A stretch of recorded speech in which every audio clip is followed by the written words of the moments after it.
And now, from Grid Square Echo Mike 48, this is 100 Watts and a Wire. Guys, are you sure? Yeah, what the hell? We'll do it. Oh, try this. All right. Oh, yeah. All right, yes, I would imagine. Yeah, we're live now. So that's good. Very good. We're live here on... We're live here on the TikTok and on YouTube. Everybody's welcome to join us here. This is 100 Watts and a Wire and episode number 433. And my name is Christian, K0STH. Steve is here as well, W7UDI. And Scott is here, KC3BX. And all right, that's a rock and roll jam right there. Whatever happened to that band? Are they they're still doing it? They're still kicking. Yeah. I haven't mixed anything for them lately because they, the kids, they got the Pro Tools at home. They think they can do it all their own, but in fact, they might sound like crap. They'll call me up and be like, "Can you do the mix for us again?" Mm-hmm. How do you fix it for me, Scotty?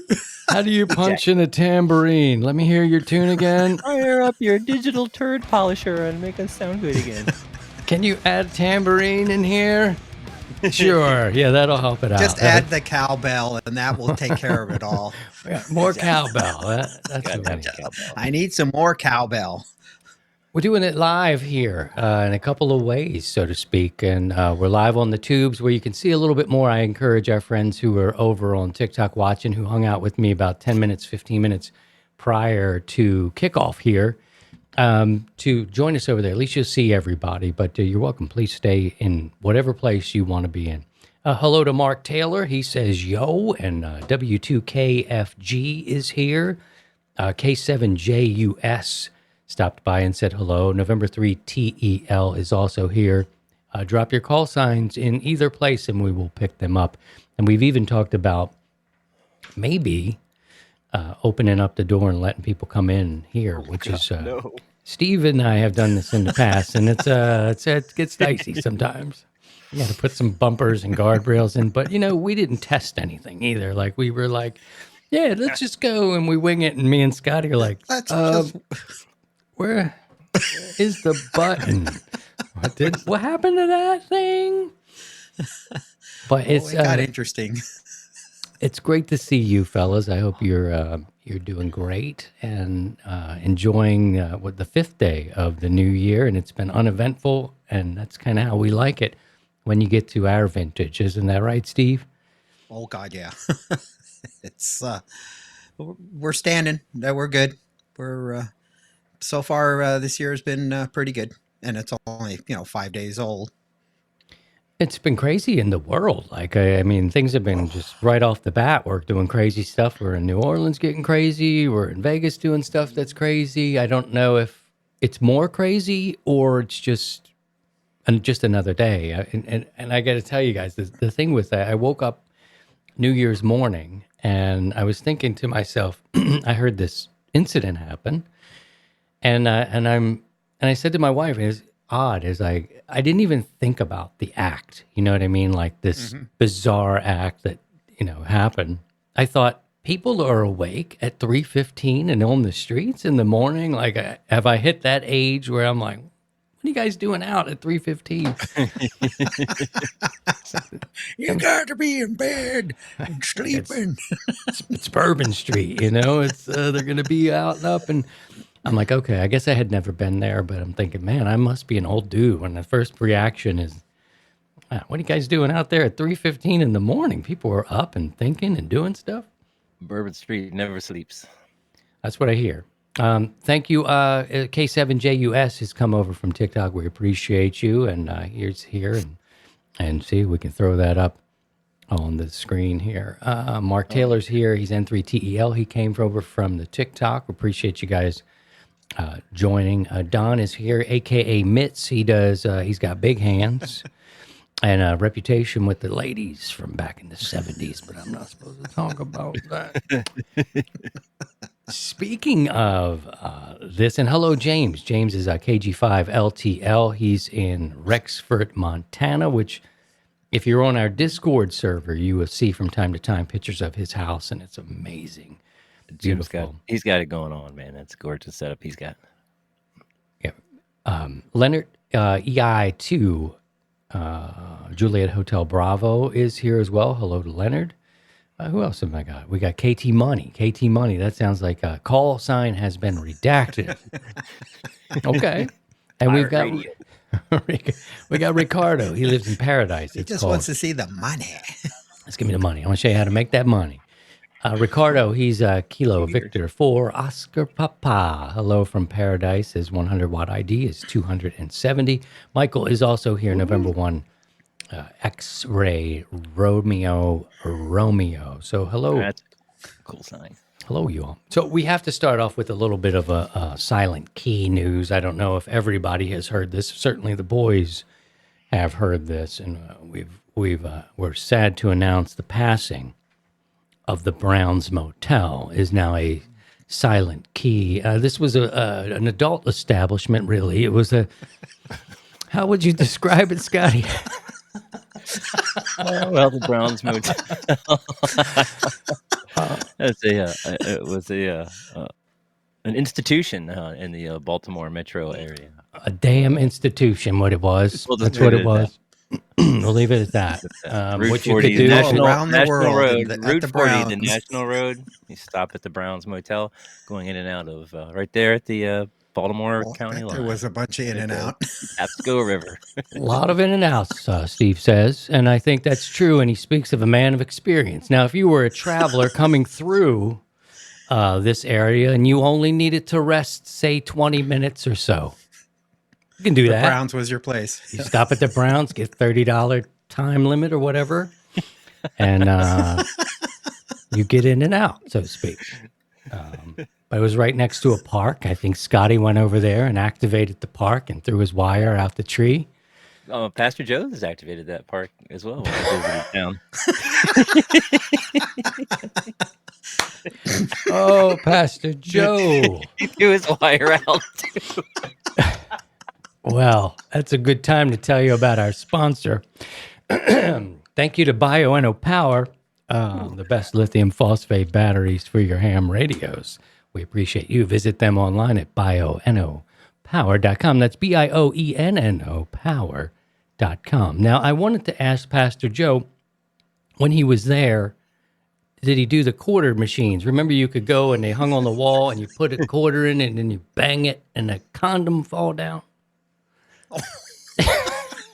No? Bareback? I was thinking, yeah, well, then there's the quarters for the bed. Oh, my video is really lagging. Is it? Oh, no, Scotty. What's the matter? Yeah. I didn't put enough quarters in, I guess. Yeah, put some more quarters in there, dude. Come on, stop pushing the wrong buttons. Anyhow. Yeah, so the Browns Motel is an institution that's going to be, we've talked about it on the show many, many times. And sadly, it's going to be closing down. We were talking about things that we may be able to pick up there. This outside of the traditional STD or, the occasional, washable kind of thing. Sometimes you need penicillin.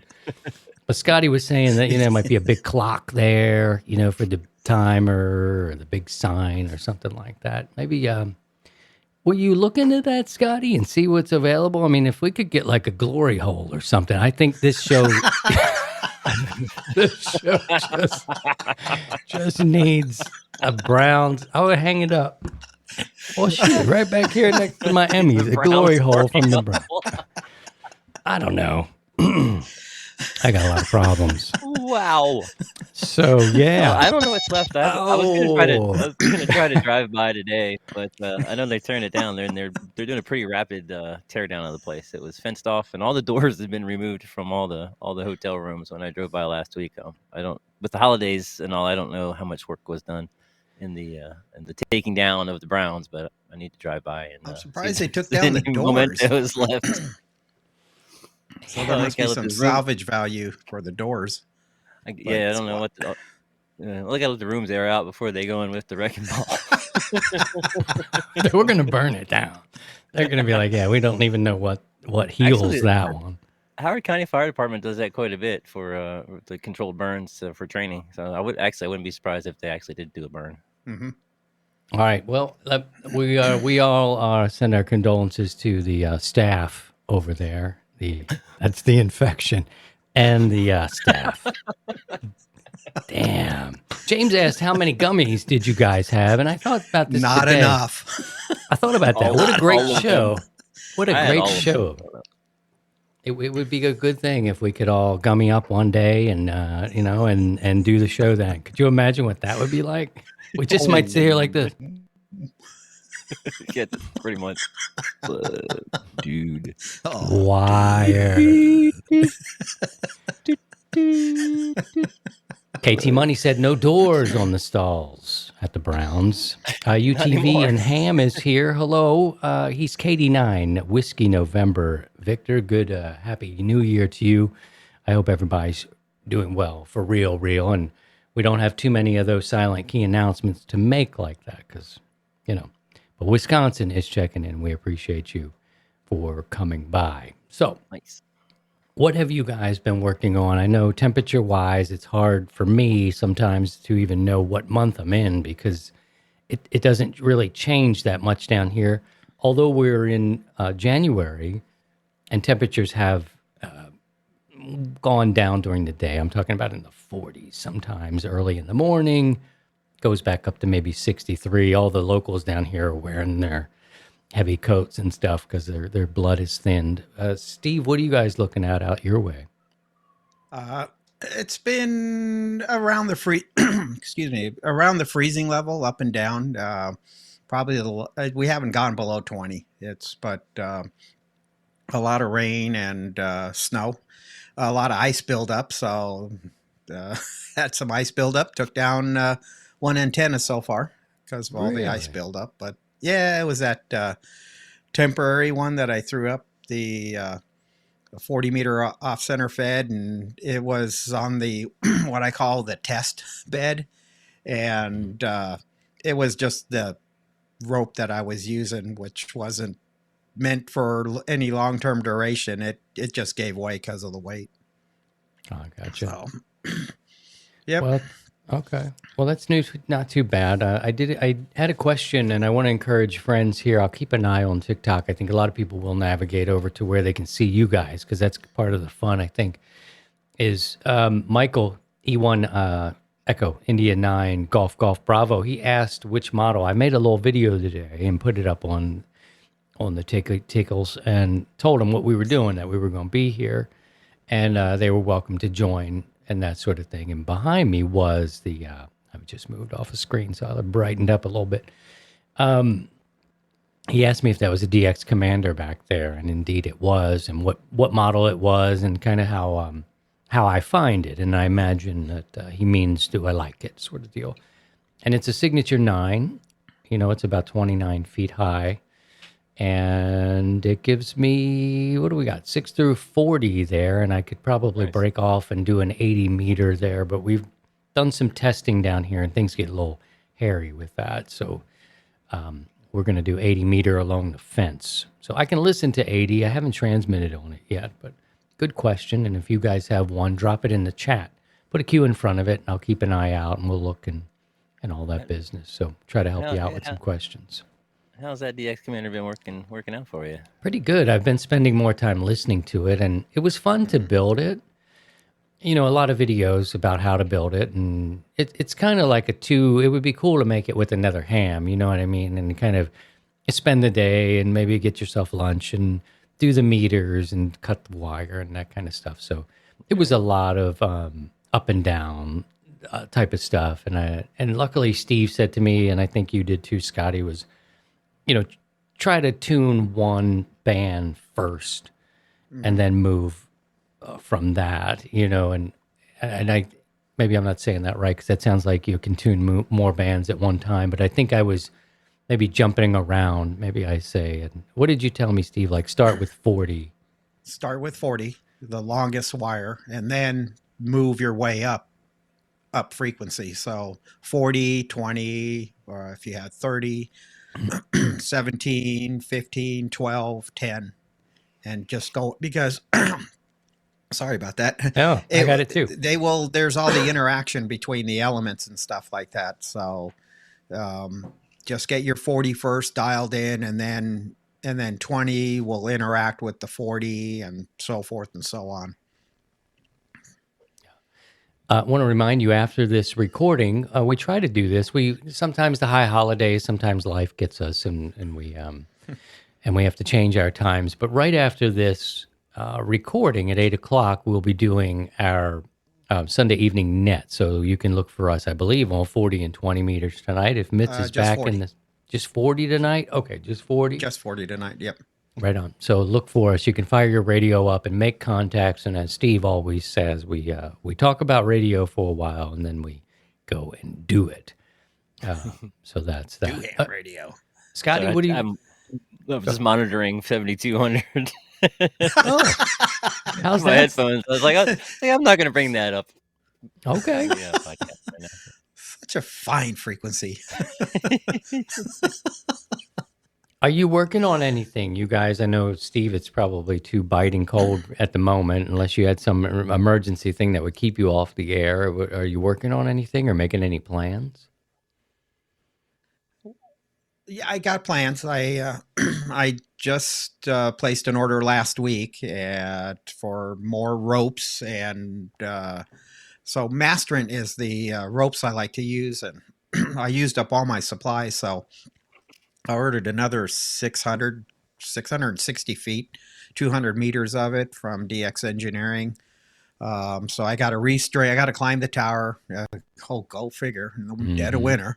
Restring some of the support lines, and then I am going to do a little experimenting with an infed. So I want to play with that. I got a couple of ideas that I want to try out. So we're going to play with that. So I got a new high-powered 9-to-1 Unknown on the same order, and some more materials for double bazooka builds and things like that. So I'm just waiting for that order to arrive, and we'll start playing with that.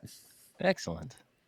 What about you, Scotty? Are you? I saw on the Discord that you believe you could do an NFED antenna in your attic if you like. What are you thinking? Yeah, I'm trying out some things. So currently, anyone that's been on the Discord, there's the saga of the danger wires. I had a half-wave NFED 80 to 10, 132 feet of wire.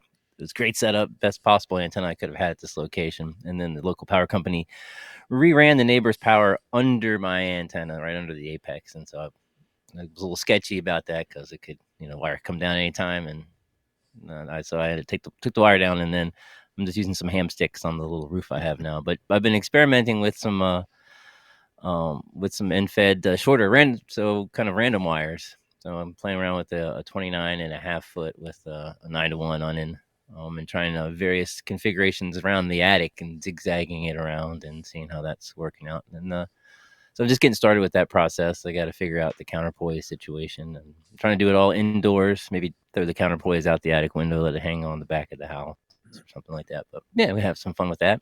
And then I think I found a location I could continue my my mag loop experiments up indoors as well, which would be cool because I don't have to worry about weatherproofing the stepper motor that's going to control the capacitor and stuff. I can leave all that stuff open, which would simplify the build significantly if I don't have to build a weatherproof box for everything.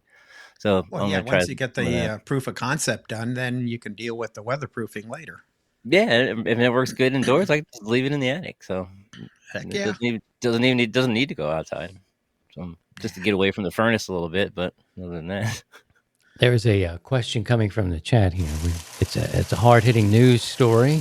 100 watts and a wire news. This one for you, Scotty, since you spend some time on 7200. Any colonoscopy or prostate conversations on 7200 or higher? Let's have a quick listen. We're not being hyped or here. We're here to enjoy our radio. Yeah, there we go. It's got some local QRM there too, as you can hear. But no, they're enjoying their radio, as they're saying. I don't know. All right. Now they may be talking about cramming it in their end, but I don't at this point, Ricardo. Out of context, I don't know. Yeah, we didn't hear enough of that conversation to know if they meant physically or loving nothing it. on the West Coast. Oh wait a minute. Let's hear it. Let's go to it.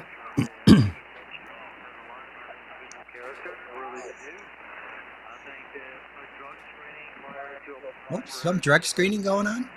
Little drug screen. All right, so we're going East Coast now. We got Scotty's rig talking about Lovin' Radio. We've gone out to the Pacific Northwest. You did with a bunch of substance abusers. Okay. So those are the same guys. Yeah. Yeah. Let me see what I have here in Florida. Working around a whole bunch of Oh, he's good strong signal there. putting everybody's I'm sure they're right down the street. Yeah, this guy's he's an S9. He's here on the ham stick.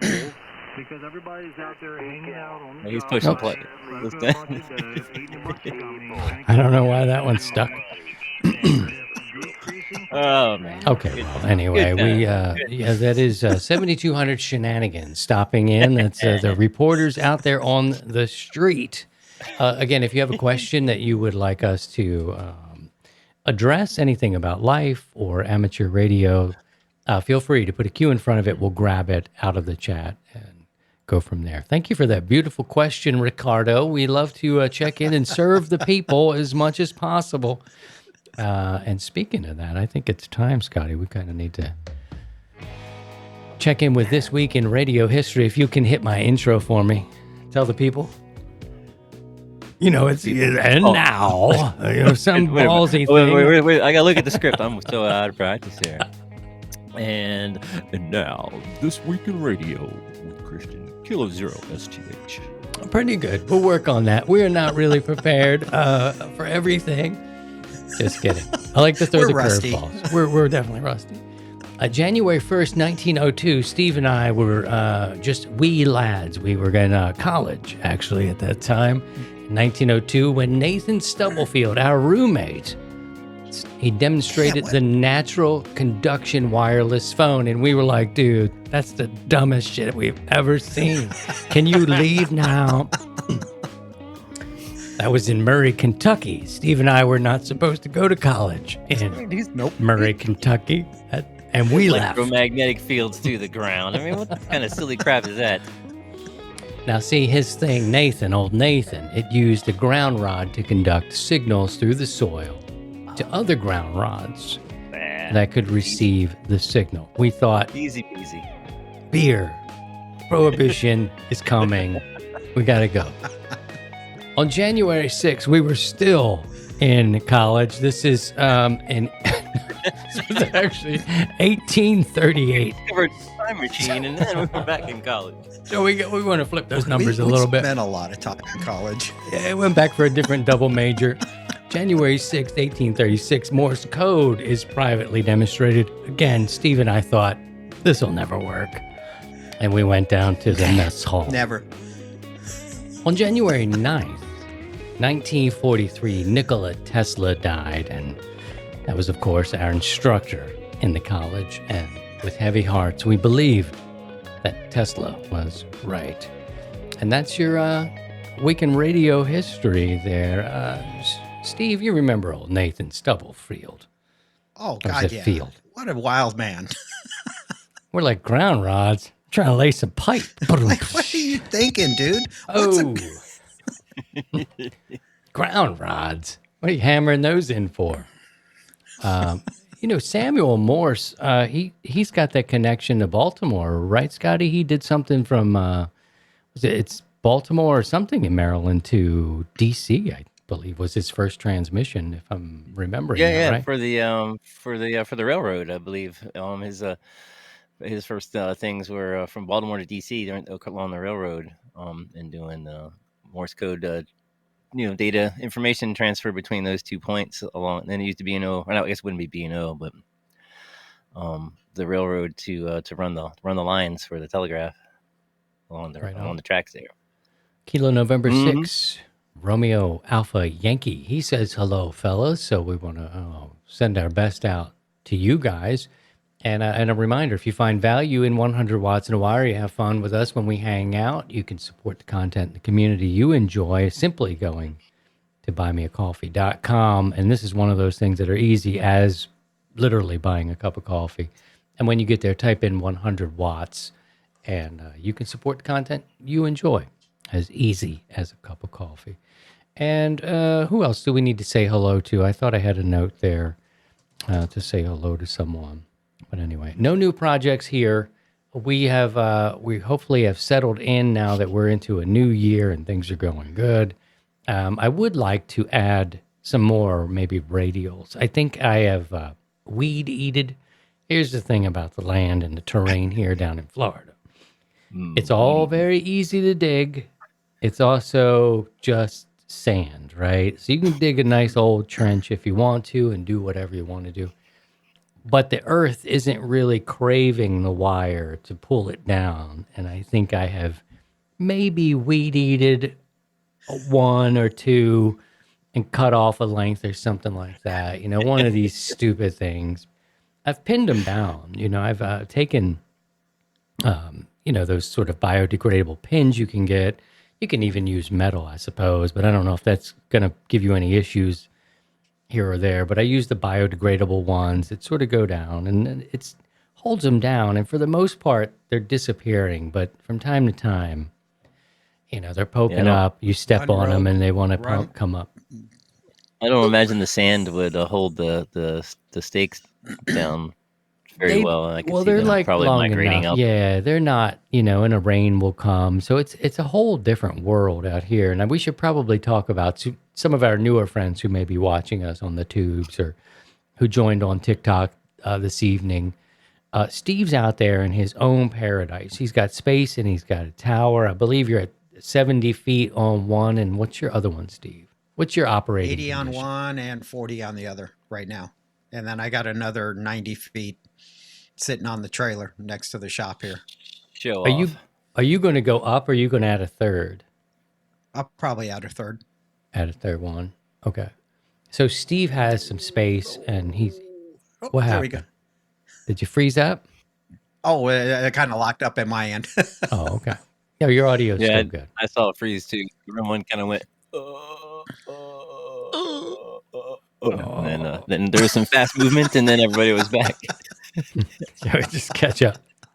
This is new dance, everybody. And thank you. There's a friend from Germany over on the TikTok. Steven here on the tube says he's KC1 QEM. He says that what is that? CO7 IG is calling CQ on 20 meters. If you're interested in that, he's 5'9" in Massachusetts.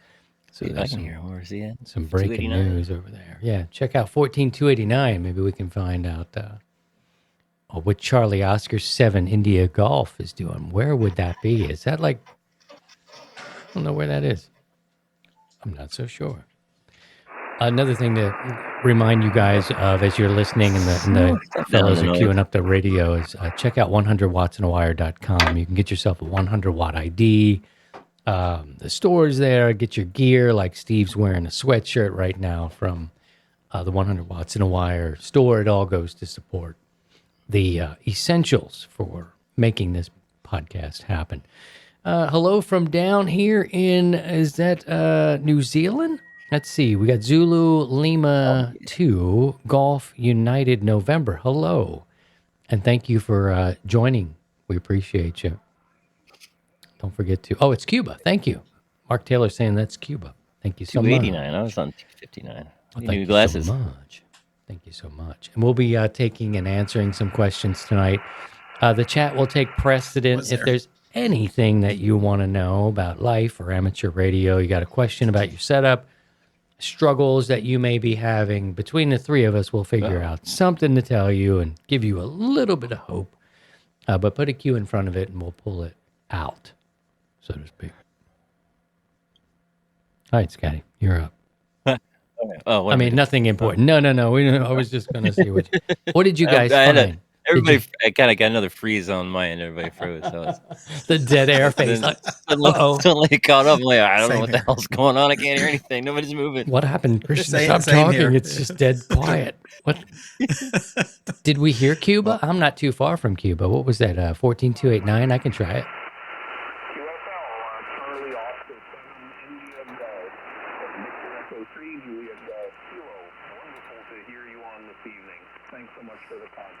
So there's Canada. You're hearing the Cuban station from Steve's radio at the moment.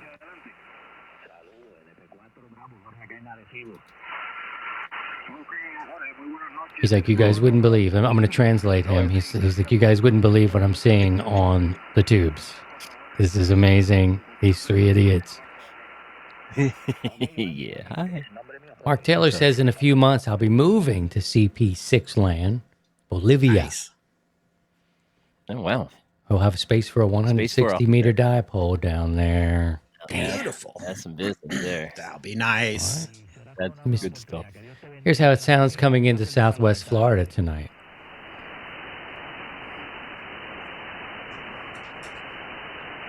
Nothing but static, but hold on. Sounds great. We're hearing one side of the conversation.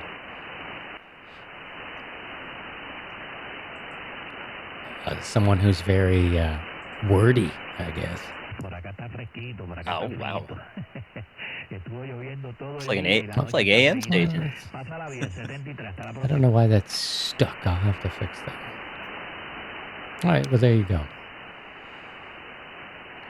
Do we dare, now that we have some friends joining us on the tubes, do we dare put the key to the door in and have them come in and say hello?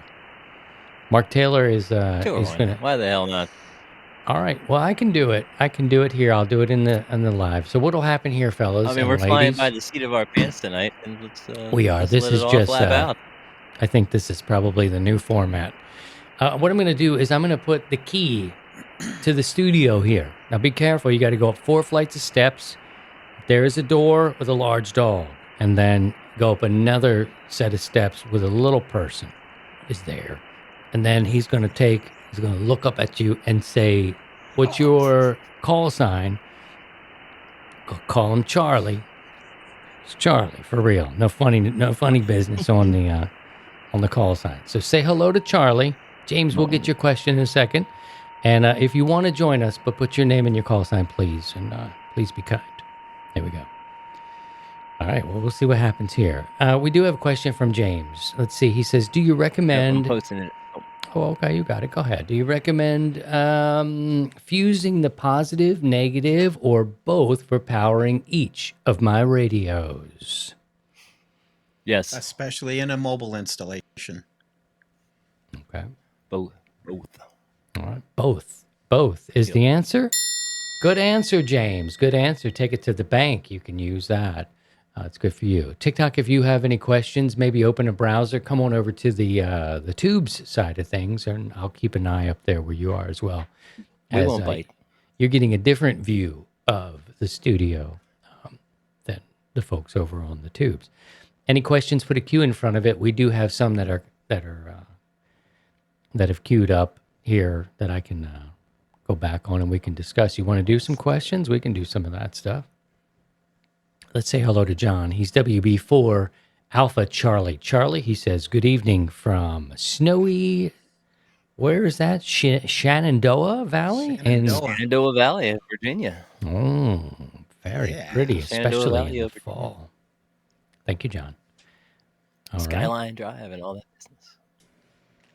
All right, there's Ricardo. We're going to do a couple questions here that have come in, and we'll answer those. If you have others, either on the tickles, the tickety talks, or on the tubes.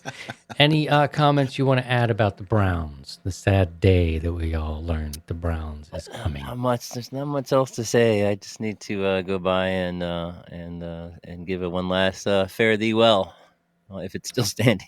The memories. If you can sit in the parking lot for a while. Maybe I'll sneak in and do a POTA activation from what's left of the remnants of the Browns hotel. I'll throw my wire over the fence into the park. So yeah, that's what they used to use as code, fellas, back in 1988. Throw my wire over the fence was code for the glory hole, which I would really enjoy having back here in my studio to show off. And I know there's a lot of stuff. A lot of wire has been thrown over the fence or whatever he said the code was. Yes. There you go. Wah wah wee wah. Oh my. Wah wah oh wee wah. Googly moogly. So before we take some questions, let's do a little bit of our let's see if there's any Hamfest. There can't possibly be anything going on this time of year, is there, Scotty? Well, Actually, not there much. is. Not much. There's a bunch of Hamfests going on. There's yeah. a couple contests coming up. Not many contests. Next weekend is the National QSO Party CW version. Following weekend would be the single sideband version.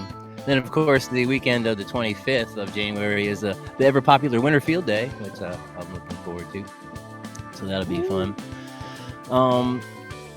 And that's really about it for next weekend's contesting stuff. Oh yeah, I jumped ahead, quick didn't look. I? We also Jumped got. ahead. That's all right. No, we're good. We're running the Hamfests here. We're at the 39 minute. We can come back to that. Yeah. we can do that. There's a bunch of Hamfests. I've posted on the Discord in the events channel. There's a bunch of Hamfests going on all across this great land. Okay, cool. And, So there are some things going on. We'll talk about them specifically in a little bit. Let me go back up to the contest. So you mentioned two sides of the same contest. Let's talk about what that means. So the North American QSO Party, which is that only CW? What? Next week in the 11th, I guess 11th and 12th technically, it's the ARRL National or North American QSO Party CW version. I'm sure Don will be dipping his toes into that, and then the following weekend, the date escapes me. Gotcha. Would that be the 18th? I guess 18th, 19th is the North American QSO Party single sideband voice version. Okay. So back to back North American QSO parties. One's the Morsey Morse, and the other is going to be the Talkie Talk. Okay. Cool. I'll be playing along with that. On the Talkie Talk side, I'm a no code The ham. Talkie Talk side, yep. The Talkie Talk side. There was a Talkie Talk room at the Browns. Oh, I didn't call it that. It was something. It was a whole different room. It was something different. There was also a cuddle room there if you just wanted to be held. Oh yeah, Ricardo mentioned the Hamcations coming up in a few weeks down there in Florida. It's close to you, Christian. You should try to make an appearance. I know it's not very far. I need to check the schedule and go over. Probably it's just across the state, so we should do it. It'd be good to see Ricardo. He's kind of a rock star in that area. I believe he's with that Disney. He's with the Disney Ham Radio Club, I believe. Is that right? You still with them, Ricardo? Oh, He used to be. yeah.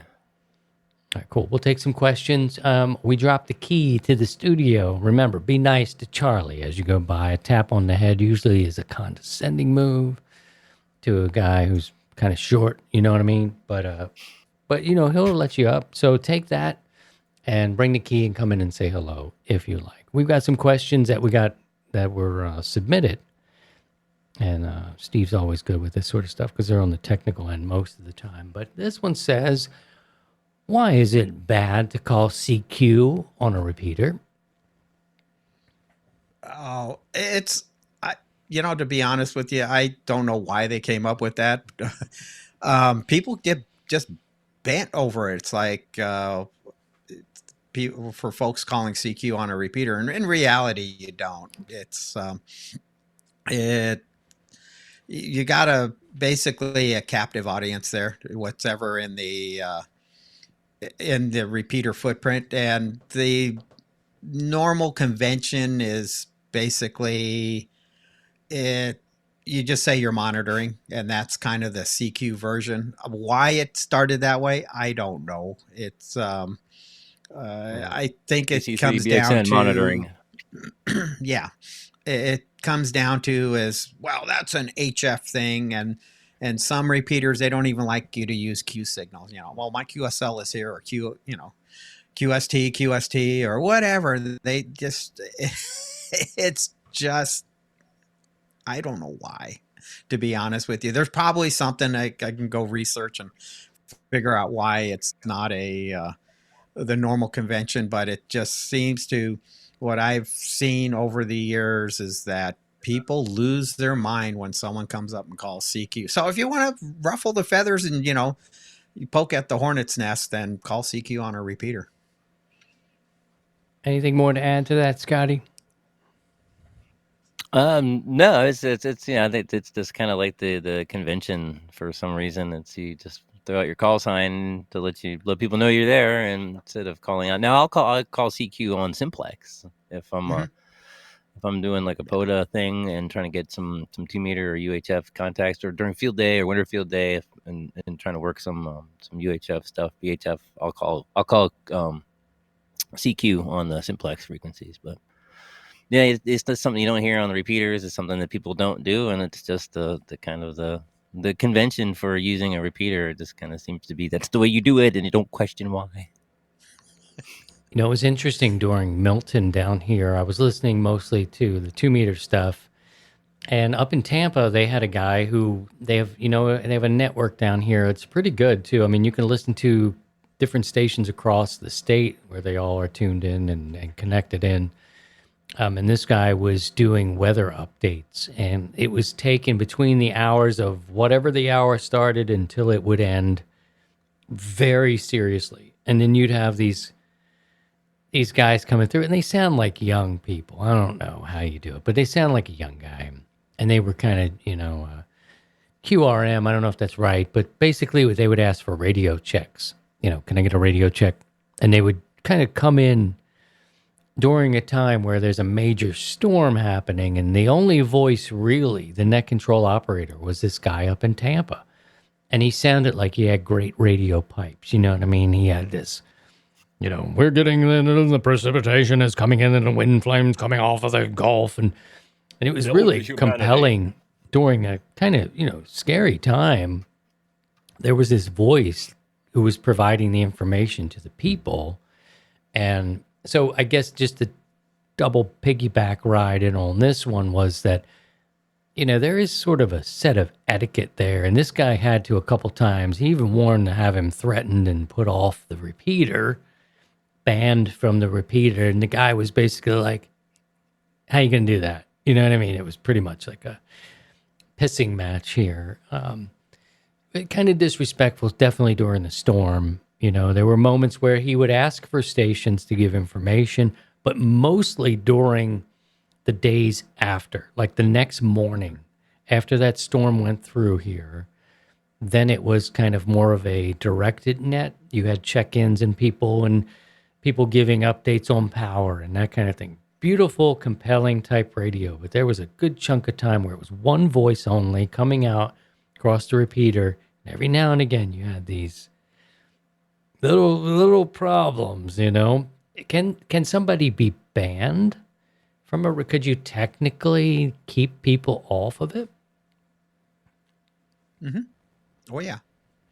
Yeah. It's up to the repeater owner and control operators that will, that can tell somebody that, hey, you are, no longer welcome. It's their station. It's their equipment. So, I mean, when we use a repeater, we're a guest of the repeater owner and the control operators, and they have the final say so, and the FCC will back them up. I mean, it has been, over the years, the FCC has sent letters to people saying, hey, you have been requested not to use this repeater, and if you continue to use it, then you'll be subject to FCC scrutiny, and so they have that power. There's, you hear the same thing on HF. You'll have a group of guys that will be chit-chatting and a little beer clash, a little clash, and people would jump in there and ask for signal reports, and it's kind of like, and these guys would get a little upset over it, and it makes it tough. It's the way I look at it, it's like, would you go up to a group of fellas that were sitting in a coffee shop having a cup of coffee, and there's 4 or 5 guys? Would you just barge on in there and interrupt their conversations? No, that's not polite manners. And the same thing applies here on the radio. So there's a time and place, and guys and asking, hey, how's my signal into the repeater? They might not know, or they want to find out, make sure that, they might have some information they want to pass, and they want to make sure that they're copyable into it. So it just depends on the circumstances. Oh, and it seemed like on that day, it was more of a challenge. The kid was really kind of being a dick. I'm going to say kid just because the voice sounded a little younger than mine, but at this age now, everything's sounding younger, looking younger. Jesus. Ricardo says the digital modes, you can block call signs from accessing repeaters. This seemed like more of a challenge than like, do it now. Go ahead and try it now. I'm gonna play with you and annoy you.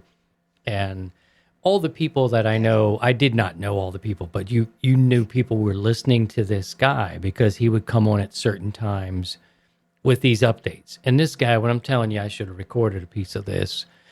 His voice was like the authority coming out of like Tampa. And for a minute there, that storm looked like it was trending north to Tampa. The eye actually came over Sarasota. Tampa was affected, of course, and a lot of other things. But yeah, that was a weird time to be pushing it. Like, don't you have anything else that you should be thinking of right about now than bugging this guy? But I digress. Thank you for that question, and Steve, thank you for that answer. Here's one that's been resting in an email. It's about coax loss. What is coax cable loss, and how does it affect my signal? Is there an easy way to talk about that? Well, coax cable loss is it's just your signal is getting attenuated from the point to where you have it hooked up to your transmitter to the antenna. And so if your radio is putting out 100 watts and you have, and I'll just make it easy, a 3 dB of insertion loss or coax loss, then you're only going to have 50 watts available at the antenna to transmit out the air. And the same thing happens on the receive side. So a S9 signal that at the antenna might end up being, an S7 or something. It'll be 3 dB down. So it could be an S8 by the time it gets to your receiver. So the loss is, and it's basically generating heat. So that 50 watts that is being lost in your coax is being lost by heat.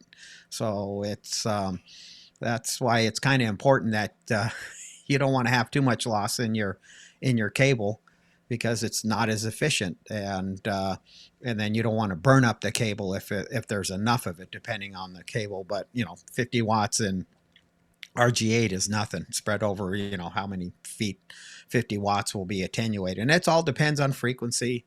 So you want to pay attention to it because it affects both your transmit and your receive side of your station. All right, thank you for that. We got another one here inside our. Then we'll tell you about those Hamfests we alluded to. Here's one you hear on the radio, and it sounds like a little jokey joke, but do tube radios and amps really heat the ham shack? Oh yeah, oh yeah. You betcha. In my shack here, I have a. Oh yeah, it does. So typically, here's the scenario. A good efficient tube amp is going to be about 60% efficient. So what does that mean, 60%? It means that if you're putting in 1,000 watts of power, you're consuming 1,000 watts of DC current, which goes through the tube, 60% of that is converted to RF energy, which is going to go out your coax.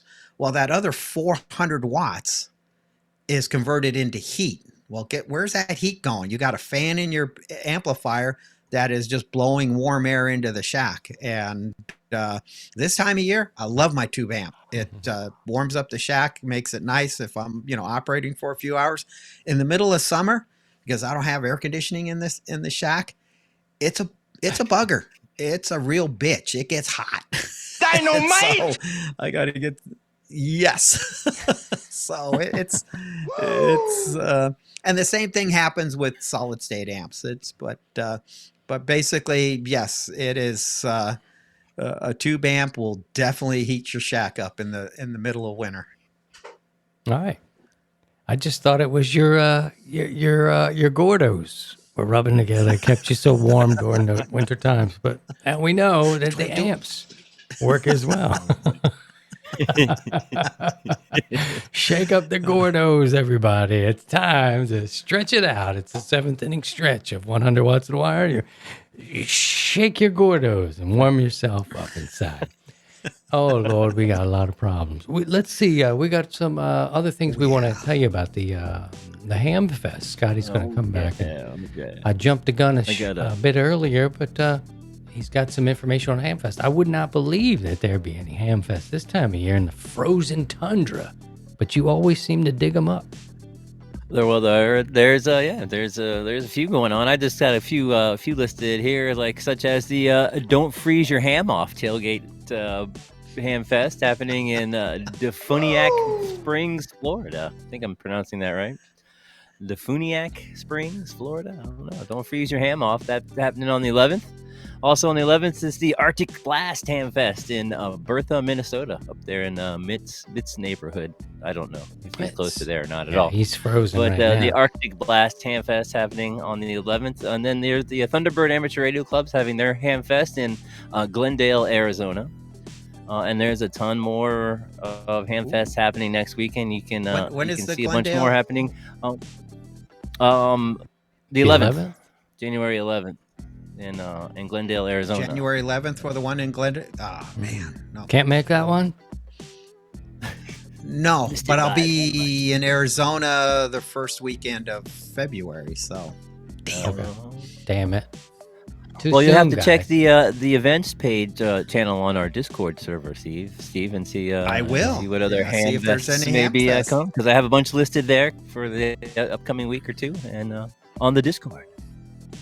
Beautiful. Well, Back thank to you you, very much, Scott. Back to headquarters, baby. Well, thank you for the funky music as well. All right, let's see. Here, there's so many good ones here. Ooh, that one's too broad. That one's too broad. That's like saying, why is that guy a douchebag? And it's like, there's no easy answer here. But let me see. Okay, here's one I think we can talk about. And sometimes during contest, it's important. Working split operations. If maybe we talk about that for a little bit, and then maybe best practices in working split, and we can maybe give some stories of maybe how not to. This is a little layered here, but Steve, if you want to go and take the first bite out of best practices with working split. well, make sure that your radio is set up to work split. So where you're going to run into it is mainly on DX contacts, or DXpeditions is really big into working splits. So, yeah, getting your radio set up and to work splits is really important, and listening to the other station. Contest wise, I haven't. The only time I've seen, no, it's not a contest. I mean, it's usually when you have the Armed Forces days. There's kind of working split.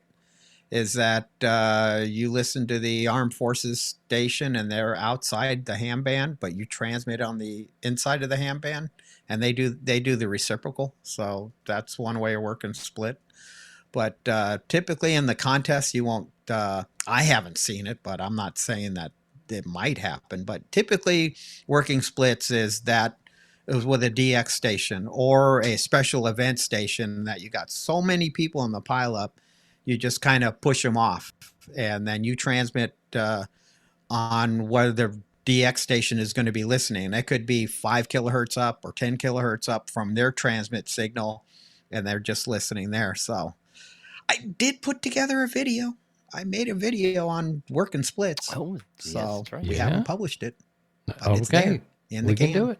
We can do it. It's in the can. That sounds great. Okay. KT Money says, be a man. Don't work split.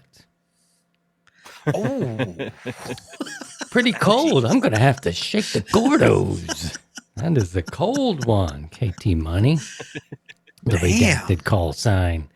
The one thing is boy, this does open up a can of worms a little bit. People running the numbers, not doing the numbers. I think it depends on the size of your DXpedition or this entity, what may be happening. Sometimes it is good to do that and stay, I think when, say Steve and I and Scotty are out on an island and it's, one of the top things, if we're going to run the numbers, what I would like to see is they just stay consistent. Like, I'm going to do 5 7s. Okay. I'm going to do 5 8s. whatever it's going to be. Yep. Sometimes it's like a zillion fours calling and I'm a zero, I'm like, I got to go through 5s and 6 and 7 and 8s and 9s. Sometimes there's not 9s, right? And then sometimes they'll skip a 0 and make me crazy. But I think consistency with the numbers would make me feel cool. Any thoughts on that, you guys? Oh yeah, you got to stay consistent. So I mean, it's kind of, if they're staying consistent, say they're going to work 30 minutes of each call district, then you're a 0 and they're sitting on the 4s right now. Well, you can pretty well time it out. It's like, well, it's going to be a couple hours. Well, I'll just go do something else, and then come back and say 2 hours, 3 hours, however long it takes before you think they get there, and then you come back and it's like, oh, okay, they're working 9, so you can get ready and come to the 0s. The problem becomes is when the operator starts working. If you're working 4s and then someone from 6 land comes in and you answer them, you can get away with it once, twice, the third time, then the whole pileup is just gone. Your credibility is now shot, and you have to, as the operator, you need to stay with what you're doing and stay consistent, and that way everyone feels that, hey, they're going to get a fair shot at you and go from there. It's when you start bouncing back and around and you're just you're working 4s and here comes a 7 and you work them, and then a little while later an 8 comes in and you work them. Then it just comes just a feces show. You can say it. Go ahead and say it. It'll make you feel better. Well, it is. I'm trying to be nice for the tiki-takis. Yeah, I got you. Speaking of, Samuel is there. Kilo Oscar 4, United Yankee Papa. Hello there. We are also on the tubes. You can see the fellows there. I know you're listening, and I appreciate that.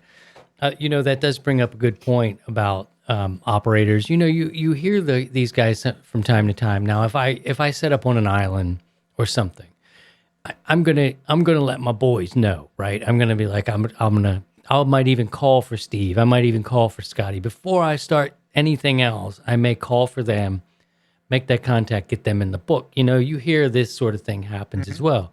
You hear DX entities will say, "Oh, Charlie, whatever," and they make the contact, and then they kind of move on.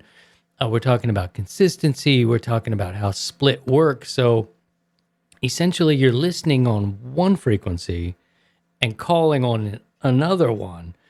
And as a couple of our friends have said here on the Tubes chat, they've made this mistake of not listening long enough to know that they are working split. And so what happens is you end up calling, and of course the station's never going to hear you because they're listening on a different frequency, which you should be calling on. Yeah. And I think that's where it introduces the band police. Scotty, talk about the band police for a second. Oh, well, let's just Ricardo mentioned it in the chat. It's like everyone starts yelling, up 5, up 5, up 5. if you're calling on the opposite frequency of the split. And the split's cool. I haven't worked split as the person that's desirable to talk to, but certainly work split trying to get folks, and it's kind of fun. It does take a little bit of practice to kind of get used to the fact that you're listening on one frequency, but then you got to go to another frequency to actually try to call the guy or gal. And there's a lot of rigs these days. If I'm trying to do that on my old FT 101, I'm turning either using if he's close enough, maybe I can get away with using the RIT, but I'm turning the crank and then back and forth. But most radios these days will have a dual VFO where you can have one set up to listen on the one frequency and then have the other VFO set up to transmit. And then you can tell your radio to operate split. And so you key up, it automatically switches to the other VFO for the transmit, and you unkey and automatically switches back to the other VFO for the monitoring. And that makes it pretty easy to deal with once you figure out that that's what's going on. Part of the fun for me is trying to figure out how far the split is, and this is where I find having like an SDR or a sort of a pan adapter for your radio, so you can see a waterfall. You can kind of see where the split might be happening. If if you're just getting into it and haven't figured it out yet, it can make it pretty easy to see, okay, he's up 10 or he's down 10 or whatever, and that can make it easier to kind of get yourself set up to work that split and then try to get the contact. Our friends, I want to make another point on this, but real quick, we are hearing Mitz, who is net control operator on 40 meters, looking at 7211. The frequency sounds clear at the moment. If you want to get tuned up to 7211 now at the top of the hour, our listeners here, podcast listeners who are listening in after the matter, we will do the podcast for an hour, then we go over to the radio at the top of the 8 p.m. Eastern time. But we got 7210 queued up at this point. Hello to Samuel. Thanks for coming over. Kilo Oscar 4 United Yankee Papa is now from the tickety tick ticks over to the tubes. We appreciate you there. Hey. Steve, an interesting point. I can't remember right off. I mean, North Korea has not come on in my lifetime to be available for me to chase. I cannot imagine what that's going to be like on the day North Korea, the number one DX entity of all time, comes on. But alas, it hasn't. Some of these stations, like Scotty mentioned, some of them will float. Like, you'll hear the band police say, he's 5 up. He's 10 up, dumbass. If you call on that frequency you're not supposed to call on, you might get yelled at. But some of these guys, they move. They're 7 up. They're 10 up. They're usually within 10 maybe, but not always. And it's a real trick. I mean, it's... Talk about that, Steve. That's a lot of fun, and it can be frustrating, but that moving target is a real thing sometimes. Yeah, so they will what's commonly referred to as spreading out the pileup. And so what that does is that a DX entity will say, okay, and it goes from operator to operator. Some will just say, I'm going to listen 5 up. Others will say, I'll listen 5 to 10. Others will even go 5 to 15. And then what they do is then they kind of start at at 5 up. They work a station, and then they kind of move their receive up a little bit, go to the next one. They kind of work their way up. And sometimes they go back down to the bottom and then start their way back up. Or they go up, then back down. Some just bebop around. And that's where kind of, as Scotty pointed out, the pan adapter, or if you're listening on the pileup where everybody's transmitting, you have to figure out the pattern. So each operator has their pattern. So, and then you try to anticipate it and try to get in there. Sometimes you nail it, sometimes you don't. That's part of the chase of finding that. So you don't have to. So while you're working a DX entity, you leave your transmitter, which is on, say, VFO A or B as your transmit frequency, or your receive frequency. I go VFO A is my receive frequency. And then I select VFOB, and I'll go figure out where I anticipate the DX entity to be, or to be listening. And so that's that it's a cat and mouse game. It's a big game, and then trying to figure out their pattern. One of the other things that I have seen over the years with operators is not saying enough that they are listening 5 up or 10 up, or 5 to 15, 5 to 10. And that's when you start having the band cops get in there, and people, they just don't know. They hear it. And one of an operation not too long ago, one operator was really, really good. Like every other time he said his call sign, he said listening 5 to 10 up, really reduced the amount of band cops and yelling at people. Occasionally, people were, calling on their transmit frequency, but you didn't have the others, the helpers, trying to help them out, because he was saying it enough. And if they were paying attention and listening, then they kind of clued in on that. Hey, he's listening, 5 kilohertz up from where he's transmitting. And so it's a two-way street. And but it comes down to the DX Entity and how they manage the pileup. And good management of the pileup makes it go really smooth and they produce the numbers. And that's why they're out there. They want to make the contacts just as badly as you want to make the contacts. So it's this two-way street, and we got to cooperate and try to make it happen. But it is a cat and mouse game. Beautiful. Beautiful. Wonderful question, too. Ricardo says, with a waterfall display, I look for a clean area within the listen spot and transmit there. So good advice there, Ricardo. Split operation, that's a good one. I look forward to seeing that video. We'll have to get that up there. Steve's double bazooka build video, by the way, guys, on the YouTube is like the #1 video. Certainly on our channel it is, but it's so damn good. I miss my double bazoozoos. In fact, I have an 80-meter double bazoozo on the fence. It's not very high, but it is great. And Steve's build is spot on. But it's plenty wide. It's plenty wide. Yeah. And, yep. So there you have it. There is a question from Greg. He says, should I start keeping my Sunday evenings open? This is not related to the Browns silent key thing, but yes, Greg, we know that you need your Sundays with the boys so you can get out and go to your Browns. Yes, no, just kidding. You should plan to hang out with us because we're trying to get on the regular together. We just have too much fun. That's all. It's about 8 o'clock. Trying to get back in the saddle, baby. It's about 8. I don't know if Mitz is actually on. Let's see if I can spot his voice here in Florida. I don't always hear him well. You guys might have to pull him up. Let's try Florida first. Yeah, he's up there. And our friends on the Tickety Talk, we're going to be shifting. Turn your radios now. He's on 7211. 7211. 7211, you guys. Join us over on the tubes. We record an hour podcast. It'll go off to audio, and then we go do the radio. Yeah.